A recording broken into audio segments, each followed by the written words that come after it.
Hello students, hello dear students, नमस्कार सभी को। अ, आज हम जो मेन इम्पोर्टेंट चैप्टर है मैट्रिसेस क्लास 12th का, उसको स्टडी करेंगे। और बहुत ही इंटरेस्टिंग और इजी चैप्टर है। ठीक है, आप लोगों को इसके बारे में आइडिया रहता है। ठीक है, आप लोग जब भी डेली लाइफ एक्टिविटी करते हो तो कुछ रोज़ एंड कॉलम फॉर्म करते हो।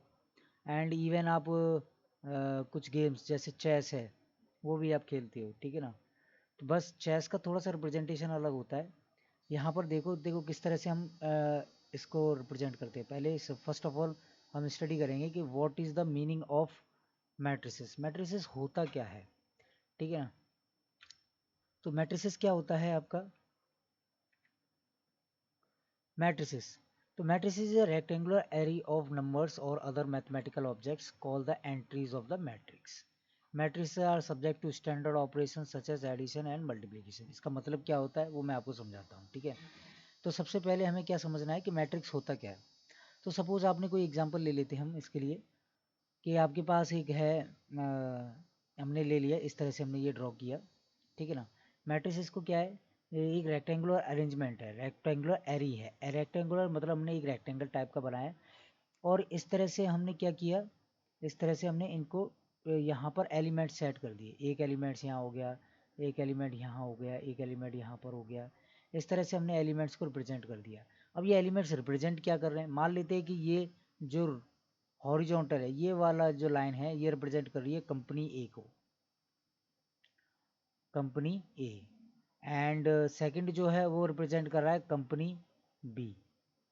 ठीक है ना, अब कंपनी ए और कंपनी बी रिप्रेजेंट कर रहा है, तो ये क्या रिप्रेजेंट कर रहे हैं, ठीक है ना। तो ये रिप्रेजेंट कर रहे हैं, मान लेते हैं ये कार ए है, ये आपकी कार बी है, ये सी है और ये कार आपकी डी है। ठीक है ना, तो कंपनी ए, कंपनी ए टाइप की कार कितनी बनाती है, मान लेते हैं ये 100 फॉर्म कर रही है, ये आपका 200 हो गया, ये 300 हो गया, ये 100 ही हो गया, ये 50 हो गया कंपनी बी के लिए ए टाइप की कार, बी टाइप की 60, सी टाइप की 70 और डी टाइप की 80। तो ये एक रिप्रेजेंटेशन है। ठीक है ना, इसी को मैट्रिसेस बोला जाता है। ये क्या है, आपके रेक्टेंगुलर अरेंजमेंट, यानी हमने रेक्टेंगल्स में अरेंज कर दिया है। किस तरह से अरेंज कर दिया है, ठीक है ना, वो आप देखो ज़रा। किस तरह से हमने इसको अरेंज किया है, हमने इसको अरेंज किया है रो वाइज और कॉलम वाइज। ठीक है ना, ये आपको ये इस तरह से जो है मैंने मार्क किया है, ये क्या है आपका वर्टिकल। यानी अगर हम ए बी सी डी के अगर अलोंग मूव करेंगे, अगर हम ए बी सी डी के अलोंग मूव करेंगे तो इनको बोला जाता है कॉलम। ये क्या बोला जाता है, इनको कॉलम। अब कॉलम कैसे होता है, आपने जब हम पिलर बनवाते हैं तो आपको पता ही होगा कॉलम क्या होता है, वर्टिकल होता है। तो इनको बोला जाता है कॉलम। ये क्या है आपका कॉलम C1, ये क्या है आपका C2, ये है आपका C3 और ये है आपका C4। ठीक है ना, तो जितना भी डाटा है हम किस में अरेंज करते हैं, रेक्टेंगुलर अरे यानी रोज एंड एरो कॉलम्स में अरेंज करते हैं। तो कॉलम्स क्या होते हैं, जो वर्टिकल है दैट इज कॉलम, एंड जो हॉरिजॉन्टल है दैट इज रो। तो ये आपका क्या है, ये आपकी R1 है और ये क्या है आपका R2। ठीक है ना, यहाँ तक आपको क्लियर होगा। ठीक, अब इसके बारे में अब इसके बारे में हम देखते हैं ऑर्डर क्या होता है, व्हाट इज़ द ऑर्डर। ठीक, तो ऑर्डर क्या होता है, इसका साइज़ रहता है आपका। तो साइज़ के बारे में स्टडी करते हैं, what do you mean by the size. ठीक, तो साइज़ क्या होता है, एक्चुअली में साइज़ ऑफ मैट्रिक्स इसको हम बोला जाता है, इसको दूसरा नाम है ऑर्डर। ठीक है ना, ऑर्डर क्या होता है वो आपको एक्सप्लेन करते हैं। ऑर्डर के लिए the size of the order of matrix is defined by the number of rose and column it contains. ठीक है, तो अब ये कंटेन करते क्या, मतलब किस तरह से हमने इसको रिप्रेजेंट किया था। अभी हमने जो रिप्रेजेंटेशन दिया था वो क्या था आपका, ये क्या था आपका, अभी हम ले लेते हैं यहाँ 1 2 3 4 5 6। ठीक है ना, और इसमें रोज कितनी है, तो आप ही देखो यहाँ पर रो कितनी है। हॉरिजॉन्टल देखें तो हॉरिजॉन्टल्स जो लाइंस हैं वो आपकी हैं 2, तो सबसे पहले लिखा जाता है रो। उसके बाद आपका कॉलम, और कॉलम क्या होता है, ये वर्टिकल, ये जो वर्टिकल लाइंस हैं ये कितनी हैं आपकी 3। तो ये हो गया टोटल आपका कॉलम्स 3। तो इसका जो ऑर्डर होगा यानी इसका जो साइज होगा दैट इज 2/3, 2/3। तो ऑर्डर क्या हुआ इसका, इसका जो ऑर्डर हो गया वो हो गया आपका ऑर्डर ऑफ मैट्रिक्स हो गया आपका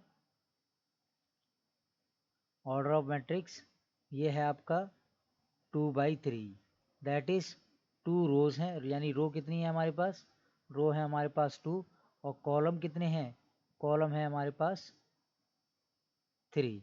अब टोटल एलिमेंट्स की कभी भी कंसीडर किया जाए कि वो what is the total number of elements the matrix contains, तो वो क्या हो जाएगा, सिंपली मल्टीप्लाई कर देना है, 2 और 3 को मल्टीप्लाई, मतलब जो ऑर्डर है उसको आपको जस्ट मल्टीप्लाई कर देना है, पहला केस। दूसरा केस, कभी भी रो है आपकी, ध्यान रखना है इस चीज़ को, अगर हम MCQ में कभी पूछ लिया जाता है तो रो एंड कॉलम, जो रो एंड कॉलम है वो कभी भी आपके किस में नहीं होंगे, रेशनल निगेटिव्स नहीं होंगे और आपके फ्रैक्शंस में नहीं होंगे, ये ऑलवेज क्या होगा, नेचुरल नंबर में होगा। ठीक है ना, ये तो कॉमन सा है कि ये नेचुरल नंबर से रिप्रेजेंट किए जाएंगे। ठीक है ना, नेचुरल नंबर दोनों के दोनों। ठीक है ना, इसलिए हम इसको रिप्रेजेंट करते हैं MN से। हम किससे रिप्रेजेंट करते हैं इसको रिप्रेजेंट किया जाता है आपका MN से रिप्रेजेंट करते हैं। और M और एंड क्या है आपका, M और N है आपके नेचुरल नंबर्स, क्योंकि रो जीरो पॉसिबल नहीं है, फिर रिप्रेजेंट ही क्या करोगे आप।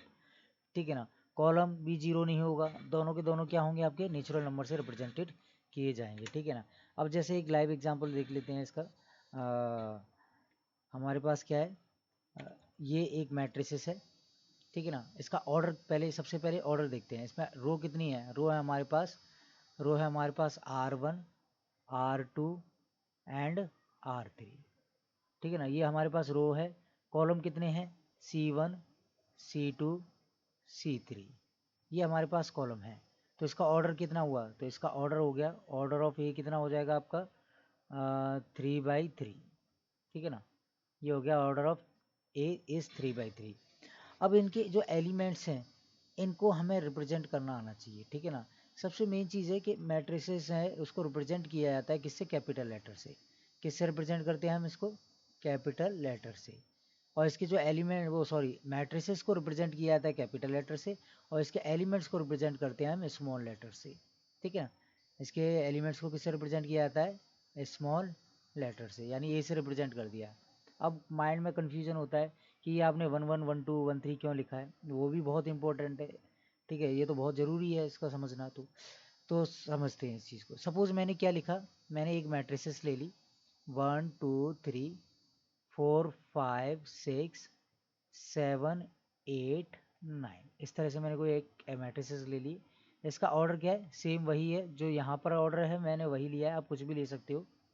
अब इसका ऑर्डर है तो मैं, अगर मुझसे पूछा जाए कि वो इसका व्हाट इज़ A11 क्या होगा, तो A11 का मतलब होता है कि first row and first column का जो एलिमेंट है, R1 और C1 का जो एलिमेंट है, तो ये दोनों कहाँ मीट कर रहे हैं, ये दोनों कहाँ मीट कर रहे हैं आपके, ये आपका मीट कर रहा है इस प्लेस पर। ठीक है ना, ये हो गया आपका। तो R1 and R2, R1 and R2 दोनों कहाँ मीट कर रहे हैं आपके, यहाँ पर। तो ये क्या हो गया आपका, कौन सा एलिमेंट हो गया, 1 1, ये 1 1 रिप्रेजेंट करता है फर्स्ट, जो फर्स्ट एलिमेंट है आपका ये 1, ये रिप्रेजेंट करता है, ये रो को बताता है, ये कॉलम, यानी फर्स्ट 1 बताएगा आपका रो को, और सेकंड जो नंबर है वो रिप्रेजेंट करेगा कॉलम्स को। जैसे ये 1 1, तो ये first column, first row first column, ये किसका एलिमेंट है, फर्स्ट रो सेकंड कॉलम, ये किसका एलिमेंट है, फर्स्ट रो थर्ड कॉलम, ये आपका second row first column, second row second column and second row third column. जैसे विजिबल हो रहा है ना, देखो सेकंड रो है तो मैंने पहले 2 लिखा है। अब ये रेस्पेक्टिव, ये कॉलम 1 है तो यहाँ कॉलम 1 है, यहाँ कॉलम 2 है तो ये 2 है, ये कॉलम 3 है तो 3 है। इस तरह से हम इसको रिप्रेजेंट करते हैं एलिमेंट्स को। ठीक है ना, तो A11 कितना हो गया आपका, A11 हो गया आपका, A11 कितना हो जाएगा आपका, तो A11 हो जाएगा आपका 1। ठीक है, अब आते हैं ए, अगर बाय द वे पूछा है कि A12 क्या होगा, तो A12 कोई दिक्कत नहीं है, फर्स्ट रो सेकंड कॉलम, तो ये जो एलिमेंट है, ये जो एलिमेंट है ये क्या हो जाएगा आपका, A12 हो गया। अब आते हैं, बाय द वे मैंने आपसे पूछ लिया कि A23 क्या होगा। ठीक है ना, तो 2 3 कौन सा एलिमेंट होगा आपका, तो 2 3 के लिए क्या रहेगा आपका, ये जो एलिमेंट है आपका, ये जो एलिमेंट है ये किस में आता है आपका, ये आपका लाई करता है किस में, ये आपका लाई कर रहा है third second row and third column के अंदर। तो सेकंड रो थर्ड कॉलम का एलिमेंट क्या हो गया, यही हो गया। तो A23 की वैल्यू कितनी होगी 8। तो ये रिप्रेजेंट कर, ये आपको पता होना चाहिए। इस अगर ये नहीं आता तो कुछ नहीं आता, क्योंकि मैट्रिसेस का सबसे बेसिक चीज़ यही है, ठीक है ना। इसमें आप किसी को डाउट नहीं होगा, आई होप आपको समझ में आ गया होगा। वह बहुत ही ईजी है, ठीक है ना। ये नंबर्स आपको, ये रिप्रेजेंटेशन बिल्कुल क्लियर समझ में आना चाहिए, तभी आपका मैट्रिसेस आगे बढ़ेगा, ठीक है ना। कोई डाउट हो तो आप कमेंट कर सकते हो। नेक्स्ट है अब आपका टाइप्स ऑफ मैट्रिसेस, ठीक है ना। तो अब हमने मैट्रिसेस स्टडी कर लिया कि मैट्रिसेस क्या होता है, रेक्टेंगुलर अरेंजमेंट ऑफ डाटा होता है, जो हम बीकॉम में पढ़ते हैं, ठीक है। इसके बाद आता है रो मैट्रिक्स, यानी types of matrices. Types of matrices में फर्स्ट हम स्टडी करेंगे किसके बारे में, रो मैट्रिसेस के बारे में।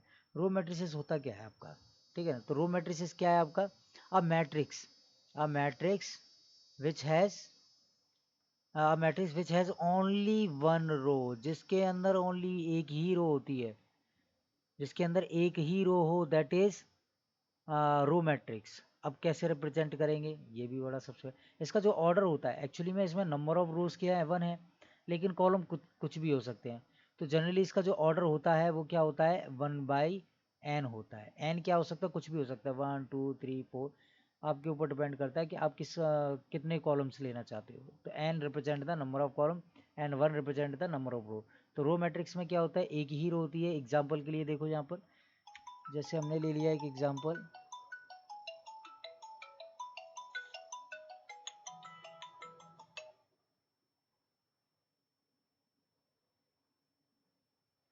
जैसे एग्जाम्पल के लिए मैंने ले लिया आपका, फॉर एग्जाम्पल के लिए लिया A 1 2 3 4 5।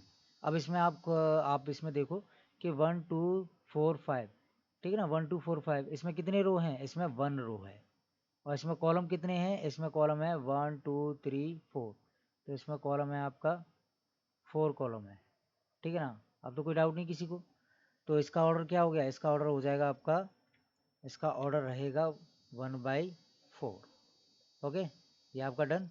तो इसका ऑर्डर हो गया। अब ऐसे ही इसकी बात करें तो हाउ मैनी रोज, इसमें कितनी रोज है, ये एक एलिमेंट हो गया, एक एलिमेंट -21 हो गया, एक एलिमेंट -17 हो गया। तो इसमें टोटल एलिमेंट्स कितने हैं, 3।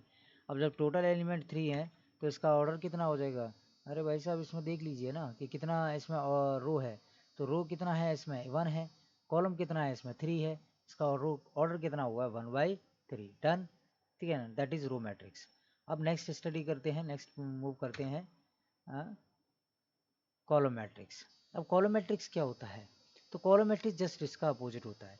कैसे, कि वहाँ हमने क्या फिक्स किया था, रो को फिक्स किया था। अभी हमने रो मैट्रिक्स में क्या फिक्स किया था, अभी हमने रो मैट्रिक्स में फिक्स किया था आपका क्या, कि इसमें क्या होगा, आपका एक ही रो होगा, कॉलम कितने भी हो सकते हैं। बट इसके अंदर हम बात करेंगे कॉलम मैट्रिक्स में उल्टा होगा, इसमें रो कितने भी हो सकते हैं, कॉलम कॉलम कितना होगा आपका, कॉलम एक ही होगा, रो कितने भी हो सकते हैं। तो इसका जो ऑर्डर, जनरल जो ऑर्डर होता है इसका, ठीक है, इसमें क्या रहता है आपका, कॉलम A1 रहता है। इसका जो जनरल ऑर्डर होता है वो होता है M/A1, ठीक है ना, एक ही कॉलम होता है इसमें। अब जब एक ही कॉलम होता है तो इसकी फॉर्म किस टाइप की होगी, किस तरह से ये दिखता होगा, तो ये इस तरह से दिखता है इसका। ये हमने बनाया, ये हो गया आपका फिर ले लेते हैं हम इसमें 4 5 1 0, ठीक है ना। तो इसका ऑर्डर कितना हो गया, इसका ऑर्डर हो जाएगा 1 2 3 4। 4 क्या है इसमें, रो है, और कॉलम कितना है, 1 है। ऐसे ही आप और भी एग्जांपल बना सकते हो। बी बना दिया मैंने, ठीक है ना। बी के अंदर क्या ले लिया हमने, ये ले लिया हमने 1 2 3 4 5 6 ले लिया, 6 तक ले जाते हैं इसको, ठीक है ना। तो अब इसका इसका जो ऑर्डर होगा वो क्या हो जाएगा आपका, 6/1। Okay, clear. तो इस तरह से ही इसका ऑर्डर हमें क्लियर हो गया, ठीक। अब नेक्स्ट मूव करते हैं हम किसकी तरफ, अब जो नेक्स्ट है आपका जीरो मैट्रिक्स या नल मैट्रिक्स। अब देखो वर्ड से ही क्लियर हो जाते हैं, बहुत सारी चीज़ें हैं नाम से पता चल जाती हैं, ठीक है ना। इसलिए कहा जाता है कि नाम अच्छा होना चाहिए, क्योंकि बच्चे के नाम से पता चलता है कि इसके अंदर क्या करेक्टर्स होंगे, ठीक है ना। कुछ लोगों का नाम अलग होता है, कर्म अलग होते हैं, ऐसा कुछ नहीं है। बट मैथ्स में, मैथ्स इज़ अ डिफाइंड, ठीक है ना। मैथ्स जो डिफाइन किया है, मैथ्स सर्टेन प्रिंसिपल्स पे डिफाइन किया था। तो मैथ्स में जो भी चीज़ होगी वो नाम से क्लियर हो जाती है। तो जीरो मैट्रिक्स क्या होता है या नल मैट्रिक्स क्या होता है, जिसके सारे एलिमेंट जीरो, सिंपल सा। एक भी एलिमेंट नॉन जीरो नहीं होना चाहिए, सारे के सारे एलिमेंट जीरो होने चाहिए। यानी कोई भी मैट्रिसेस जिसके सारे के सारे एलिमेंट्स क्या हैं आपके जीरो हैं, वो क्या होगा आपका जीरो मैट्रिक्स। एग्जाम्पल के लिए ले लेते हैं हम, जैसे हमने ले लिया जीरो, कुछ कोई भी ऑर्डर ले सकते हैं, इसमें कोई हार्ड एंड फास्ट रूल नहीं है। ये आपका 0/0 हो गया, आपने ये ले लिया, ठीक है ना, ये भी आपका 0/0 मैट्रिक्स हो गया, मतलब सॉरी 0/0 मैट्रिक्स नहीं, जीरो मैट्रिक्स हो गया। इसका ऑर्डर क्या है 2/2 है, ठीक है ना। इसका ऑर्डर क्या है 1/3। इसका ऑर्डर क्या है इसका ऑर्डर है 1/4, ठीक है ना। इसका ऑर्डर है 1/4। तो ये है आपका जीरो मैट्रिक्स के अबाउट। सिंगलेटन मैट्रिक्स, सिंगल, मैंने अभी आपसे क्या कहा कि सिंगल जिसमें एलिमेंट हो वन, दैट इज सिंगल। एक ही एलिमेंट होता है उसको बोला जाता है सिंगलेटन मैट्रिक्स। एग्जाम्पल ये है। इसका ऑर्डर क्या होता है, इनका ऑर्डर होता है 1/1। इनका जो ऑर्डर होगा तो ऑर्डर ऑफ सिंगलेटन मैट्रिक्स होता है आपका, इसका जो ऑर्डर होता है वो क्या होता है आपका, ऑर्डर होता है इसका 1/1, यानी एक ही एलिमेंट होता है, 1 × 1 1 एलिमेंट होता है, ठीक है ना। आगे बढ़ते हैं। Next square matrix. अब फिर वही केस के स्क्वायर मैट्रिक्स, स्क्वायर से ही क्लियर हो रहा है। What do you mean by square? Square होता है जिसमें लेंथ ब्रेथ सेम हो। अब यहाँ पर लेंथ ब्रेथ क्या होती है, तो ओबियसली यहाँ पर लेंथ ब्रेथ रो और कॉलम है, ठीक है ना। यहाँ पर जो लेंथ एंड ब्रेथ है वो क्या है आपका रो एंड कॉलम है। तो रो और कॉलम है तो इसमें कितनी रो हैं आपकी 3 रो हैं, इसमें कितने कॉलम हैं आपके 3 कॉलम हैं। तो इसका मतलब रो और कॉलम इक्वल है, तो इसका ये क्या हुआ आपका स्क्वायर मैट्रिक्स। इतना सा था इसके बारे में, ठीक है ना। स्क्वायर मैट्रिक्स में कुछ नहीं देखना है, इसमें बस ये देखना है कि रो और कॉलम क्या होना चाहिए, सेम होना चाहिए। ये आपका एग्जाम्पल हो गया रो मैट्रिक्स। इसका ऑर्डर 3/3 है। अब एक और ले लेते हैं इसमें, तो 1 2 3 4, इसका ऑर्डर कितना हो गया आपका 2/2, ठीक है ना। 1/1 2/2 3/3 4/4 5/5।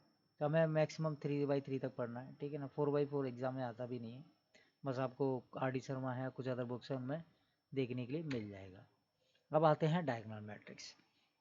बच्चे डायगोनल मैट्रिक्स में बहुत सबसे ज़्यादा कंफ्यूज होते हैं।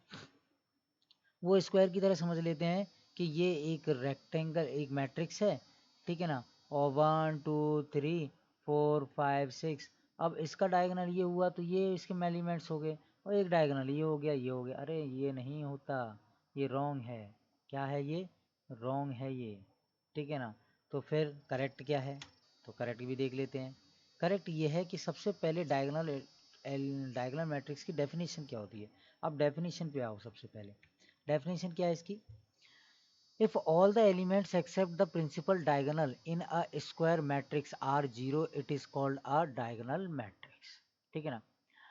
अब डायगोनल मैट्रिक्स की डेफिनेशन में सबसे पहले ये पता होना चाहिए कि डायगोनल एलिमेंट्स क्या होते हैं।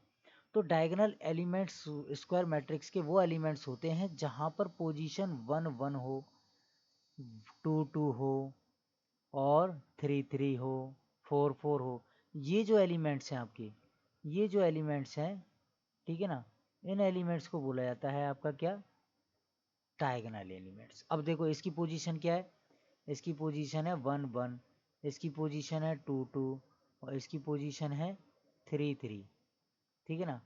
तो ये आपके डायगोनल एलिमेंट्स हो गए, ठीक। अब जब ये डायगोनल एलिमेंट्स हैं तो डायगोनल मैट्रिक्स क्या होता है कि डायगोनल एलिमेंट्स को छोड़ के बाकी सब जीरो हो, यानी वो स्क्वायर मैट्रिक्स जिसमें डायगोनल एलिमेंट्स को छोड़ के, यानी इसको 2 को और 5 को छोड़ के, ठीक है ना, इनको छोड़ के बाकी सब एलिमेंट्स क्या हो मैट्रिसेस में जीरो हो, तो वो क्या होगा आपका डायगोनल मैट्रिक्स कहा जाएगा उसको, ठीक है ना। यहाँ तक क्लियर है। अब आगे बढ़ते हैं। प्रॉपर्टीज़, इसकी प्रॉपर्टीज़ क्या है, अ diagonal matrix is always a square matrix. जो मैंने पहले ही बताया डेफिनेशन के अकॉर्डिंग, सबसे पहली मेन इंपॉर्टेंट यही चीज़ देखनी है कि डायगोनल मैट्रिक्स एक स्क्वायर मैट्रिक्स होता है।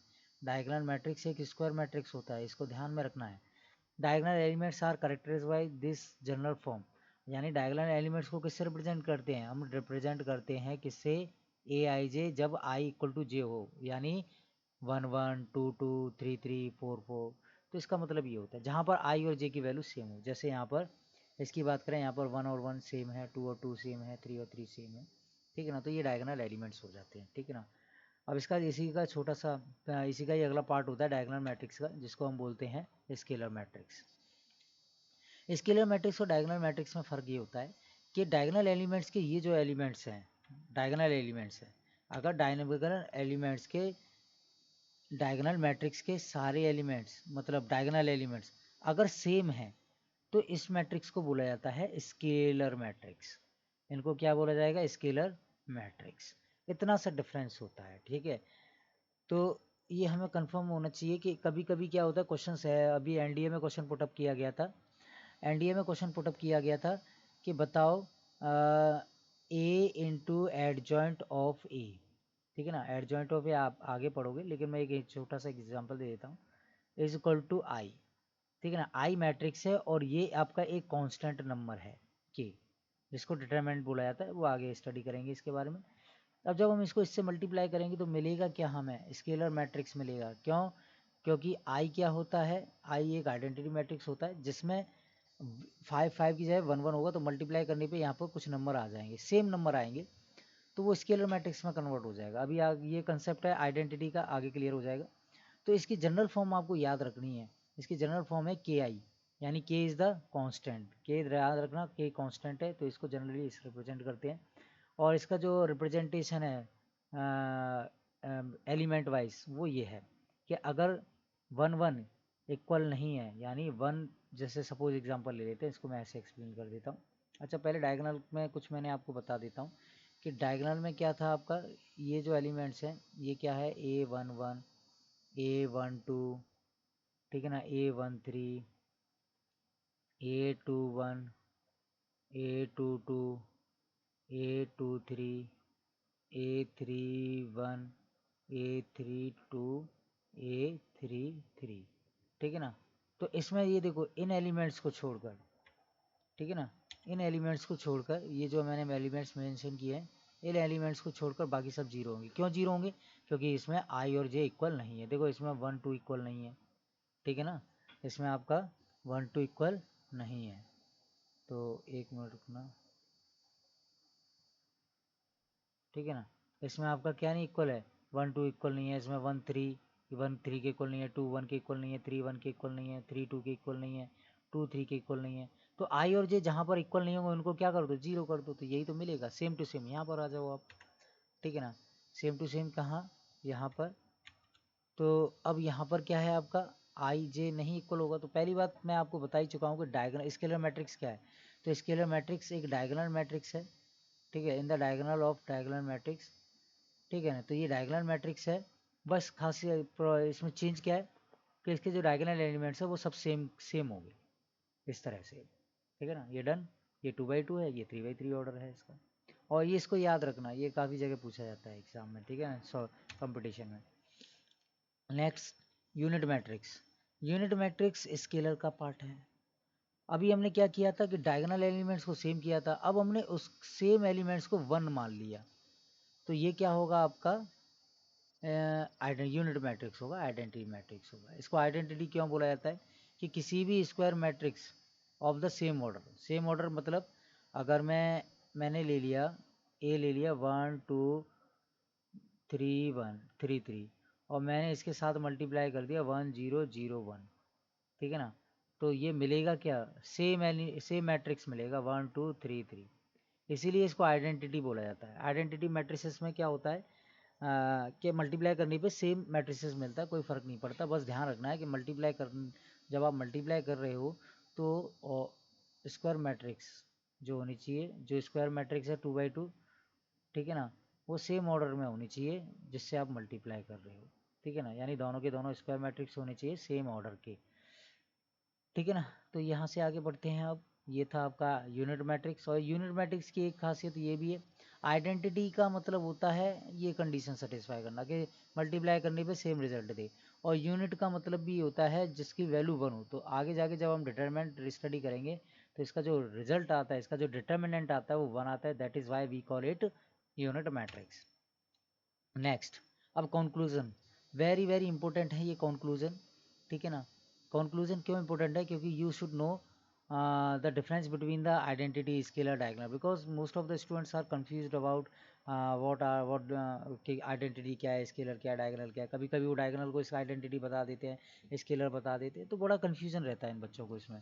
तो ये समझना कि all identity matrices are scalar matrices, यानी जितने भी आइडेंटिटी मैट्रिक्स हैं उनको हम स्केलर भी बोल सकते हैं और हम इनको डायगोनल भी बोल सकते हैं, और स्क्वायर तो ऑब्वियसली होगा ही होगा. ठीक है ना.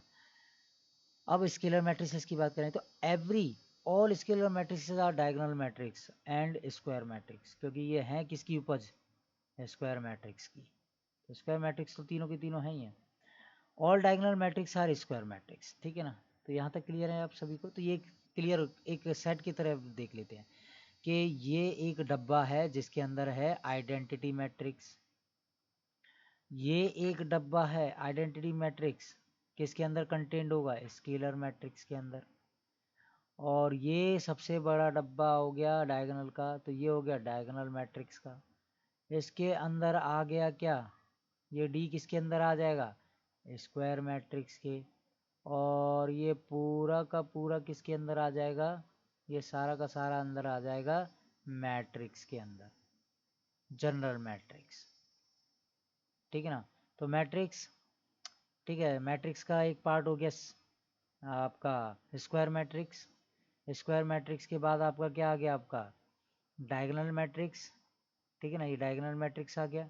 डायगोनल मैट्रिक्स के बाद आ गया आपका scalar matrix. Scalar matrix contain करेगा आइडेंटिटी मैट्रिक्स को. तो ये हो गया. क्लियर है ना. ठीक है ना.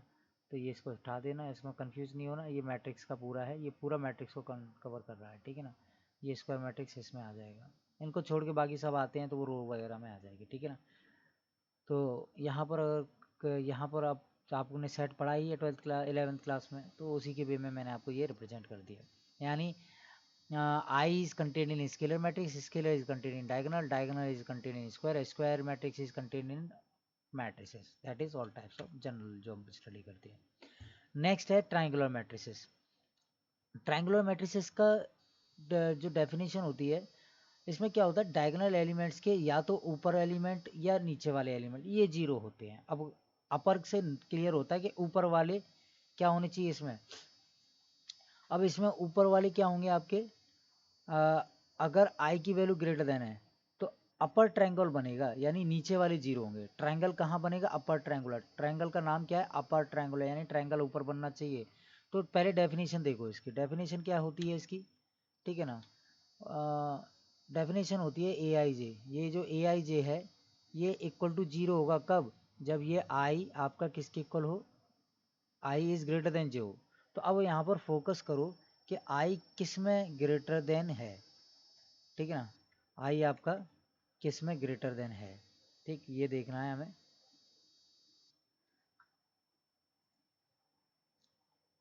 तो आई हम देख लेते हैं किस में है. तो देखो यहाँ पर फोकस करो आप. ठीक, यहाँ पर देखते हैं हम, हाईलाइट कर लेते हैं इसको. तो इसमें अगर हम फोकस करें तो आई की वैल्यू किस में ग्रेटर है, देखो यहाँ पर ग्रेटर है. टू इज़ ग्रेटर देन, आई की वैल्यू यहाँ पर ग्रेटर है. आई की वैल्यू, और ये रॉन्ग लिख गया है आपका. ठीक है ना. मैं इसको अभी करेक्ट कर देता हूँ. ये एक्चुअली में क्या है आपका, ये यहाँ पर आएगा आपका 3/2. ठीक है ना. तो यहाँ पर इसका ऑर्डर कितना हो गया, ये जो एलिमेंट है इसमें भी 3 2 ग्रेटर है. तो इट मीन्स इन तीनों को जीरो कर दो आप. इन तीनों को जीरो कर दोगे तो वो जो मैट्रिक्स होगी वो किस टाइप की हो जाएगी, वो इस टाइप की फॉर्म्ड होगी. कोई एग्जांपल ले लेते हैं. जैसे हमने ले लिया 1. ठीक है ना. 1 0 0 एंड 2 3 0 5 6 1. अब इसमें डायगोनल ट्रायंगल बन रहा है कि नहीं बन रहा है, देखो ट्रायंगल बन रहा है. ट्रायंगल ट्रायंगल आपको बना के दिखाते हैं. ट्रायंगल देखो इस तरह से ट्रायंगल बन रहा है ये. ठीक है ना. ये आपका ट्रायंगल बन गया ना ये ट्रायंगल. तो इसे ये ऊपर की साइड में बना है तो इसीलिए बोला जाता है इसको क्या, अपर ट्रायंगल. इसको क्या बोला जाता है, अपर ट्रायंगल. और अगर यही नीचे की साइड में बनेगा तो लोअर ट्रायंगल. बस इतना सा है. तो क्या होता है लोअर ट्रायंगल, वो भी देख लेते हैं एक बार. लोअर ट्रायंगल में क्या होगा, इस पे आओ आप, कि इसके कौन से एलिमेंट जीरो, यानी नीचे की तरफ ट्रायंगल बनेगा, यानी डायगोनल के ऊपर के एलिमेंट क्या होंगे, जीरो, यानी आई इज लेस देन जे. अब आई लेस देन जे कहाँ पर है, तो आई लेस देन जे है आपका यहाँ पर. ये देखो आई लेस देन जे है, आई रो कॉलम से छोटा है, यहाँ पर भी देखो आप, ठीक है ना। तो ये था इसका एक, ठीक, यहाँ तक कोई डाउट नहीं। अब ये बहुत सिंपल सा भी है, इसमें डाउट होने का कोई सवाल ही नहीं पैदा होता। तो ये है आपका 3। तो अब इसमें एक एग्जांपल ले लेते हैं, एग्जांपल 1। अब इसमें देखो करना क्या है, वो ये एलिमेंट 0 है, इनको 0 करना है। तो 1 2 3 0 5 1 कुछ भी ले सकते हो आप। इन बस ये जो ग्रीन वाले हैं इनको क्या करना है, आपको 0 कर देना है। ये 0 और ये हमने ले लिया 6 और 2। अब इसमें ट्राइंगल देखो, ट्राइंगल क्या बन रहा है आपका, ठीक है ना। तो ट्राइंगल क्या बन रहा है हमारे पास, अगर हम ट्राइंगल देखें तो ये ट्राइंगल बन रहा है आपका, ट्राइंगल बनेगा आपका, हाईलाइट कर देते हैं इसको, ठीक है ना, आपको जल्दी से समझ में आएगा हाईलाइट करने की। तो ये आपका ट्राइंगल बन गया आपका, ठीक है ना। ये ट्राइंगल बन गया क्या, लोअर ट्राइंगल, ठीक है ना। ये क्या बन गया आपका, लोअर ट्राइंगुलर मैट्रिसेस, इसी को बोला जाता है लोअर ट्राइंगुलर मैट्रिसेस, नीचे ट्राइंगल बना है, ठीक है ना। नेक्स्ट, अब इसका, अब हम अभी हमने क्या टाइप्स ऑफ मैट्रिसेस पढ़ा। अब मैट्रिसेस को कंस्ट्रक्ट करेंगे, कैसे कंस्ट्रक्ट कैसे करेंगे, जो मैंने स्टार्टिंग में आपको बताया था। स्टार्टिंग में क्या लिया था हमने, स्टार्टिंग में मैंने लिया था आपको ये वाला केस।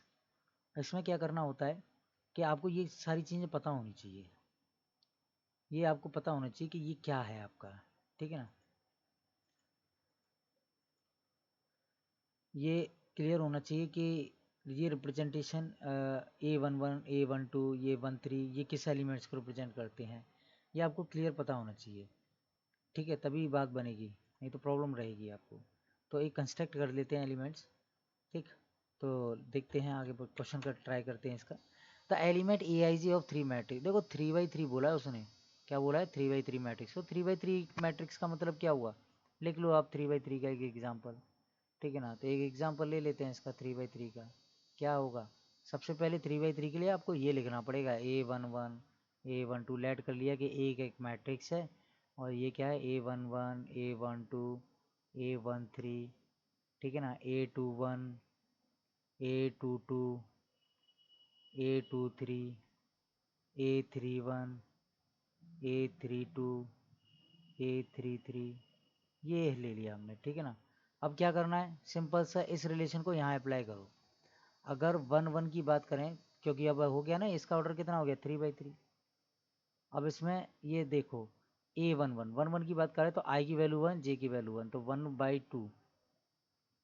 1/2 मॉडुलस -3 × 1 + 1 कितना होगा, तो ये हो जाएगा -3 + 1 टू -2 का मॉड क्या होगा 2, तो 2/2 कितना हो गया आपका 1 हो गया।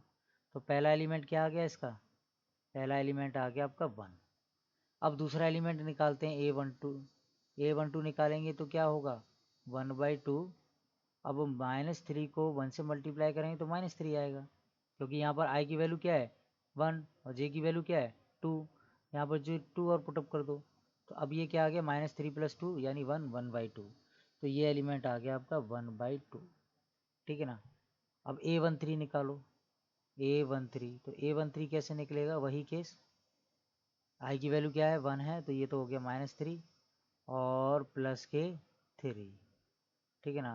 क्या आ गया रिजल्ट 0, 0.2 क्या होता है 0। इस तरह से हमें इनके एलिमेंट्स फाइंड करने हैं। अब इसने क्वेश्चन में क्या पुटअप पूछा है, right the value of A32। Simple सा क्या करो, I की जगह पे 3 पुटअप करो, J के प्लेस पे 2 पुटअप करो, तो कितना आ जाएगा A32, ये A32 आ जाएगा। आपको कंस्ट्रक्ट करना है, आपको सारे एलिमेंट्स निकालने हैं।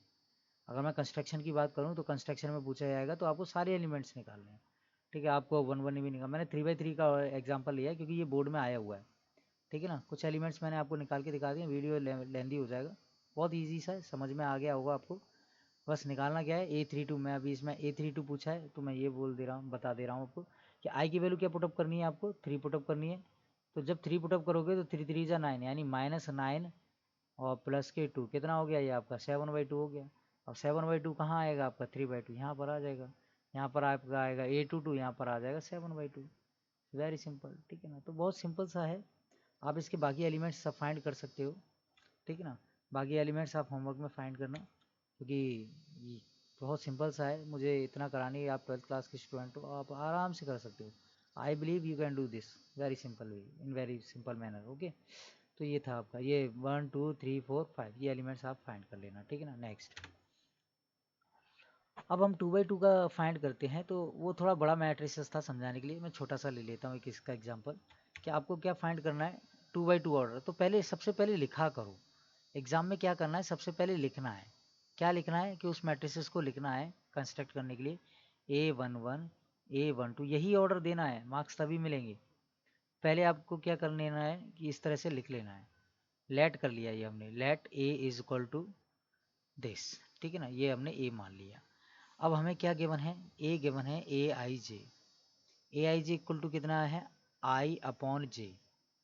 तो इसका मतलब आपका A11 कितना हुआ, A11 1/1 यानी 1, जे डिवाइड में है, आई ऊपर आएगा जे नीचे आएगा। अच्छा A12 कितना हो जाएगा आपका, A12 हो जाएगा 1/2। A21 क्या हो जाएगा, तो 2/1 यानी 2।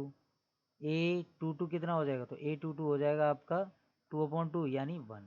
ये रिलेशन दिया है ना, इस रिलेशन को ध्यान में रखना है, ठीक है ना।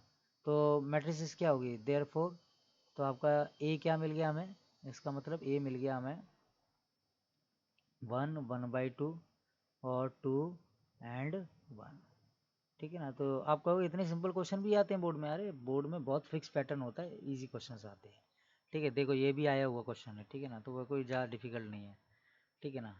अब स्टडी करेंगे हम किसके बारे में, इक्वल मैट्रिसेस, ठीक है ना। तो इक्वल मैट्रिसेस क्या होते हैं, इक्वल मैट्रिसेस के लिए क्या होगा, दो डब्बों को क्या कहोगे, जब उनका डायमेंशन सेम होगा, यानी उनका ऑर्डर सेम होगा, ठीक है ना, और उनके अंदर जो कंटेंट है वो भी सेम होगा, तभी तो आप कहोगे। क्योंकि डब्बा डब्बा के इक्वल कब होगा, एक डब्बा दूसरे डब्बे के इक्वल तब होगा जब उनका ऑर्डर क्या हो, उनका साइज क्या हो, सेम हो। तो यहाँ पर साइज सेम रखना है। तो ये दो मैट्रिसेस हैं आपकी, एक minute,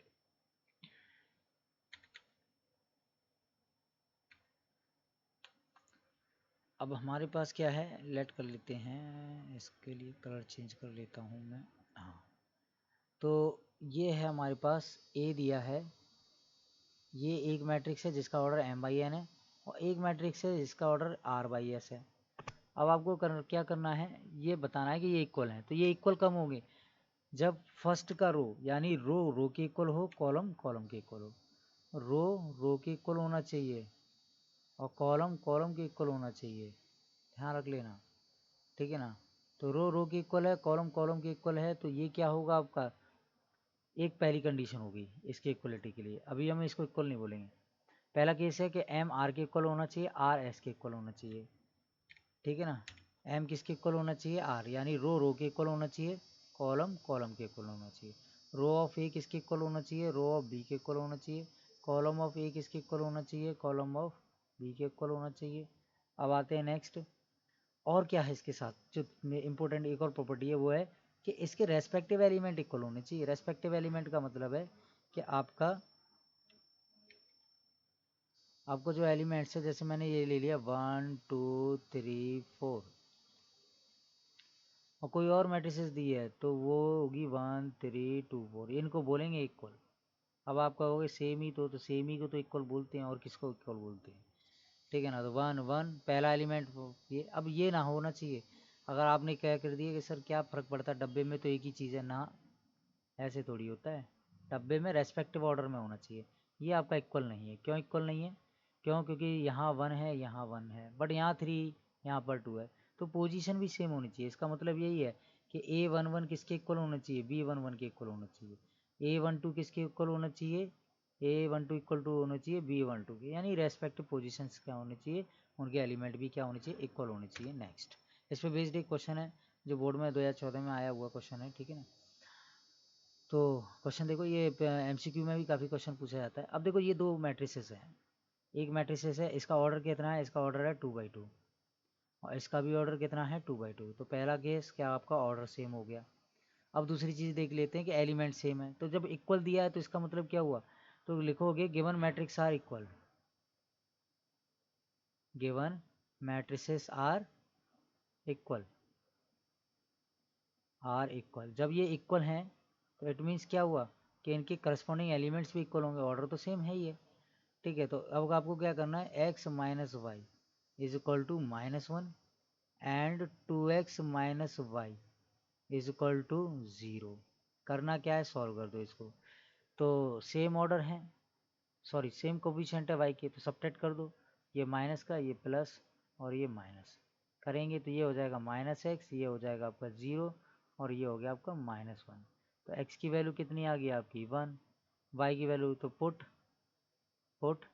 x equal to 1 in equation, किसी में भी पुटअप कर दो, 10th क्लास की चीज़ें हैं, ठीक है ना, 10th क्लास आपने ठीक से पढ़ी होगी तो कोई दिक्कत नहीं।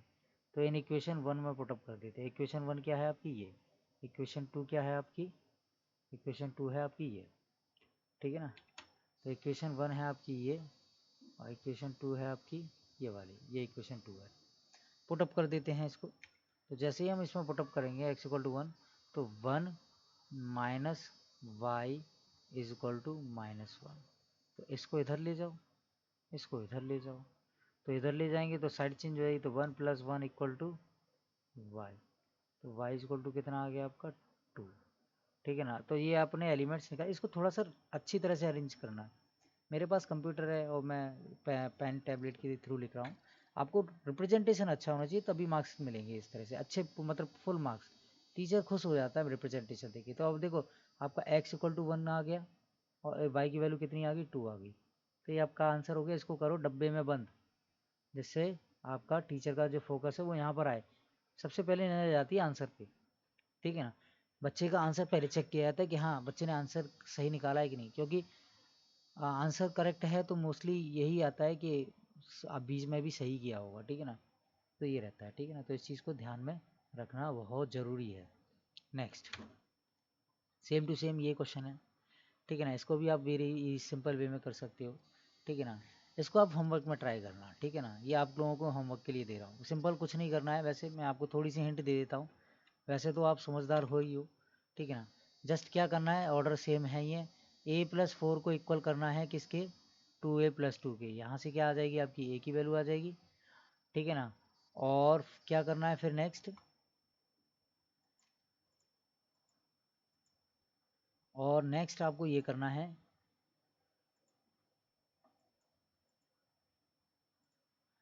ये जो एलिमेंट्स है ये, ठीक है ना। एक मिनट रुकना,